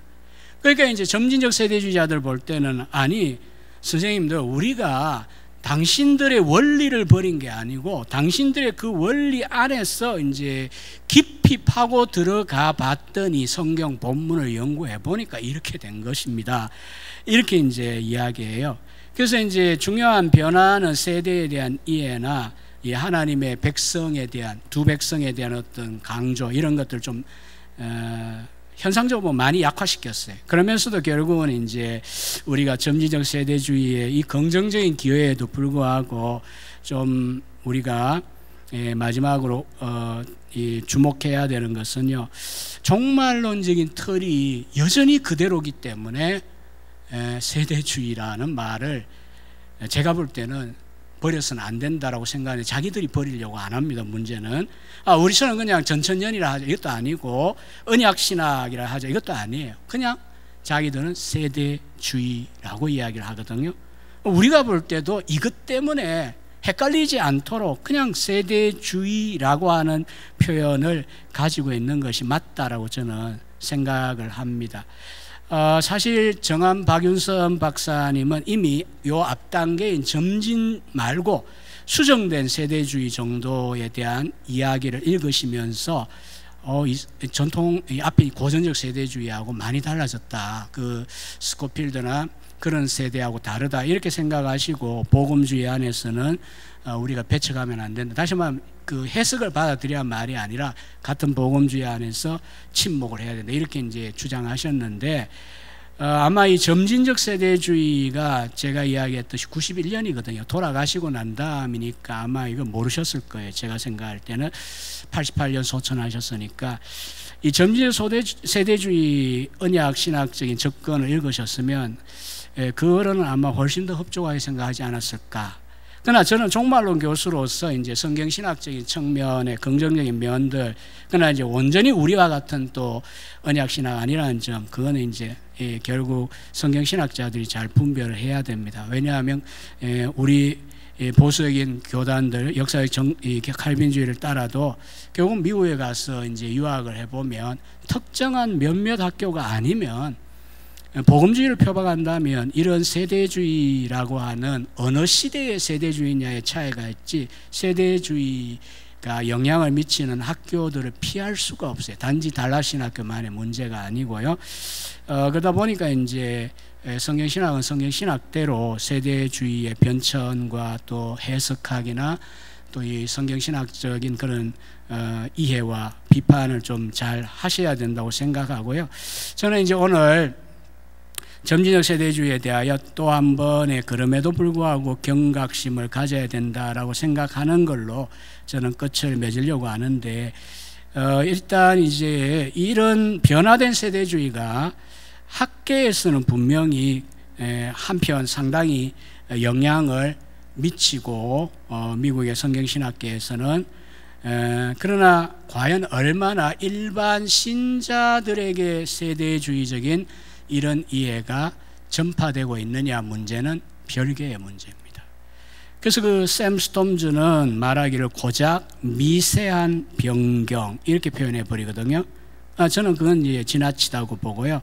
오히려 비네마라고 하는 개혁신학자가 말한 것처럼 학계에서는 분명히 영향을 미치고 있지만 그러나 목회자들이나 신자들에게 그렇게 영향을 미치지 못한다. 왜냐하면 이제 성경신학은 굉장히 좀 까다로워요. 언약신학 이야기 뭐 이런 거 하면 좀 까다로워요. 그러니까 오히려 이제 영향을 미치는 거는 거의 변치 않고 있는 종말론적인 털입니다. 그 라이리는 제자들 보고 상당히 이제 부정적으로 비판을 하면서 뭐 환란전 휴거라든지 이런 건 너희들 강조 안 한다 이렇게 이야기하지만 사실 아닙니다. 우리나라에도 이제 여러 번역이 되어 있지만 블레이징이나 버그의 책을 읽어보면 분명히 지금의 점진적 세대주의도 지상적 천년왕국을 포함하는 땅에서의 이스라엘의 미래와 또 이스라엘과 교회의 구별 거의 한 백성으로 말하면서도 결과적으로 구별 여전히 남아 있습니다.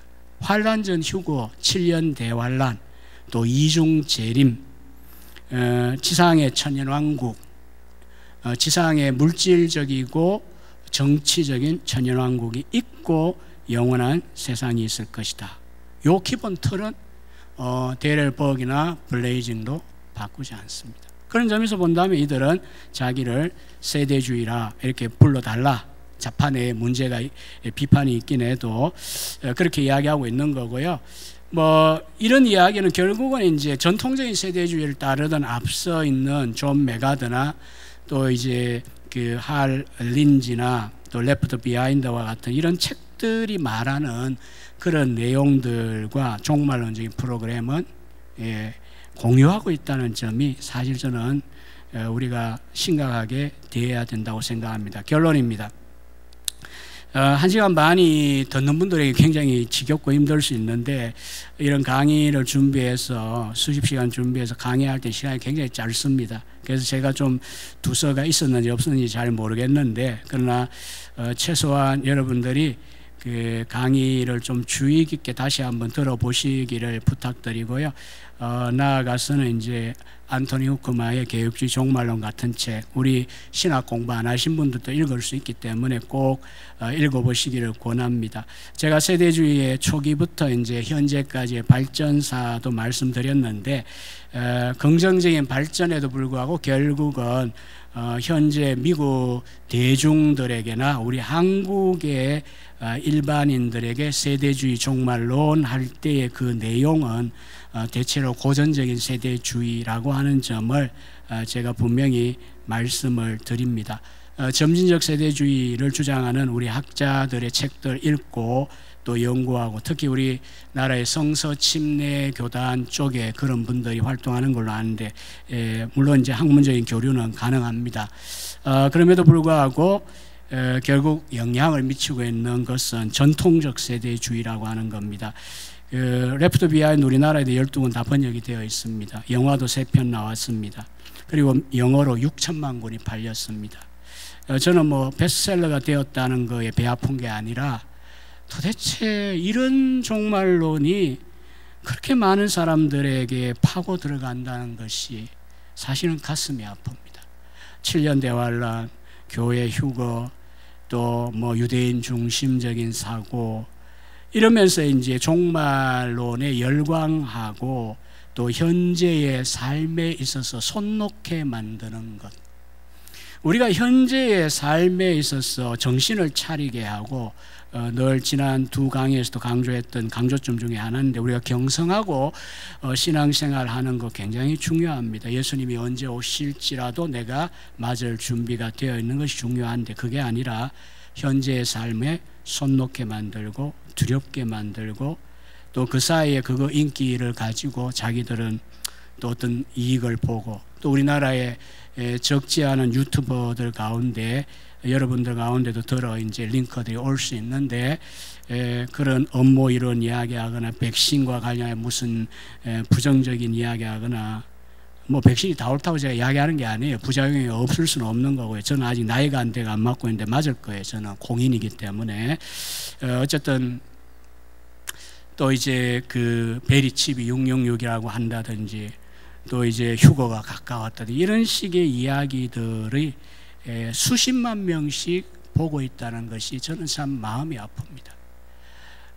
어떤 그런 걸 보면서 어떤 종말론의 영향을 덜 받고, 예수님 오실 때가 멀지 않았지, 이러면 안 되겠다, 정신 차리고 주님이 기뻐하시는 일이 무엇일까, 청지기 자세를 가지고 깨어있는 영향을 미치는 정도면, 저는 그 내용이 틀린 내용이 있고 지금 이제 설명했던 대로 그렇다고 해도 긍정적인 기여도 한다고 저는 생각합니다.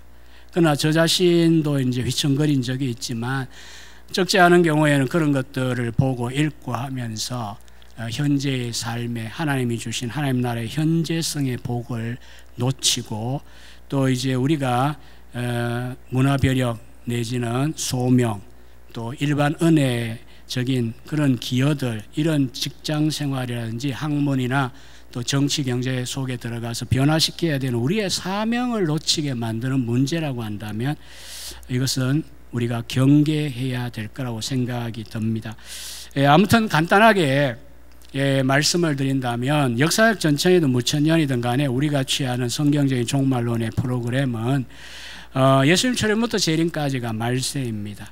그리고 7인 7나팔 7대접도 역시 결국 계시록 상세하게 여러분 읽어보시다 보면은 모든 시대에 관련성이 있습니다. 중요한 건 주님이 가시적으로 한번 재림하신다는 겁니다. 그 다음에 이제 천년왕국이 있느냐 없느냐에 따라 무천년과 역사적 전천의 차이가 있는데, 저는 뭐 천년왕국이 있다고 해서 안 들어갈래요. 제가 이렇게 말하지 않을 겁니다. 있다면 제가 잘못 생각했군요 하고 천년왕국에 들어가면 되는 거지만, 세대주의 천년은 말한 거 아니고요. 역사적 전천년.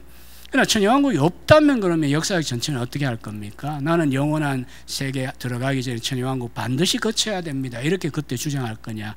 아니죠. 우리의 성경에 대한 이해는 이렇게 같은 정통주의 안에서도 이 두 개의 입장은 서로가 좀 양립하고, 성경 속에서 과연 어느 게 옳은가라고 하는 그런 대화와 또 연구가 끊임없이 필요합니다. 중요한 건 오늘이라도 주님이 재림하신다면 나는 주님을 맞을 준비가 되어 있는가. 루트가 한 말입니다. 이 독일의 전설이에요. 물론 뭐 문자적으로 루트 전집에는 없지만은, 내일 지구의 종말이 온다고 해도 나는 오늘 아플바움, 사과나무를 심겠다. 뚱딴지 같은 소리지만 그게 아니죠. 내가 농사꾼으로 오늘 사과나무를 심기로 예정했다면, 내일 종말이라고 해도 오늘 내가 내 할 일 하다가 주님을 맞겠다예요. 존 웨슬리조차도 그랬습니다. 내일 주님이 오신다고 한다면 목사님 뭐 하실 겁니까? 이 웨슬리는 망설이지 않고 대답했다고 합니다. 이 감리교회 창시자. 내일 그때 내가 하기로 했던 그 일을 하다가 주님을 맞겠다. 근데 오늘날 우리들은 평소에 이제 별로 그렇게 이 신앙적으로 안 살다가 이 종말론 신드롬에 휘말려들면 꼭 다 던져버리고 산으로 들어가고 기도원에 들어가고 재산 팔고 그렇게 종교적인 형태로만 가려고 하는데 이게 바로 이 잘못된 종말론의 폐해입니다. 우리가 이장님 담임 선교 때 보셨지만은 그러나 그렇지 않습니다. 그런 각성이 오히려 오늘 우리들이 멈추어서 오늘 내 신앙생활을 돌아보게 하고 또 인간관계를 돌아보게 하고 청직이니까 내가 무엇을 맡았느냐가 중요한 거지 똑같이 통일해가 어느 곳에 모여가지고 종교적으로 뭘 하는가가 중요하지 않다는 점을 저는 말씀을 드리고 싶습니다. 아무튼 이어지는 이제 세부적인 그 두 개의 강의를 통해서 한국교회 안에 있는 이와 같은 종말론적인 이단들의 문제를 실제적으로 여러분들이 접하시고요. 그 성도님들께서 마지막 다시 부탁드립니다. 이 앞에 이성국 교수님의 두 번의 강의는 종말론의 기본적인 이야기들을 잘 해주셨기 때문에 전체 강의 물론 한 두어 번 기회에 따라 다시 한번 시청하신다면 여러분 종말론 신앙을 정립하는데 굉장히 중요할 거라고 생각이 듭니다. 현재를 바로 인식하고 누리게 만드는 미래에 대한 강조가 되어질 때 또 already but not yet 현재 이미 그러나 아직 성취는 아니다라고 하는 이 긴장을 우리에게 남길 수 있는 종말론이 바로 성경적인 종말론입니다. 부족하지만 이상으로 강의를 마치고 기도하겠습니다. 거룩하신 아버지여, 이 말세 지말에 우리가 살아간다고 합니다. 그러나 우리가 손 놓고 하늘만 쳐다보는 것이 아니라 말씀 안에서 바른 종말론적인 신앙을 재확립할 수 있도록 도와주시옵소서. 남서울 은혜교회가 특별히 이번 이 기회에 5번의 종말론에 대한 강좌를 준비하여 성도들을 섬기고 또 양육하는데 이 교회와 또 이 유튜브 방송을 시청하는 모든 성도들이 종말론을 바르게 정립하고 분별할 수 있는 기회가 될 수 있도록 도와주시옵소서. 언제라도 주님 오실 때 청지기로 살다가 기꺼이 두 손 들고 환영하며 맞이할 수 있는 준비된 신앙의 자세를 우리 목회자들과 또 우리 성도님들에게 허락하여 주시옵소서. 예수 그리스도의 이름으로 기도하옵나이다. 아멘. 감사합니다.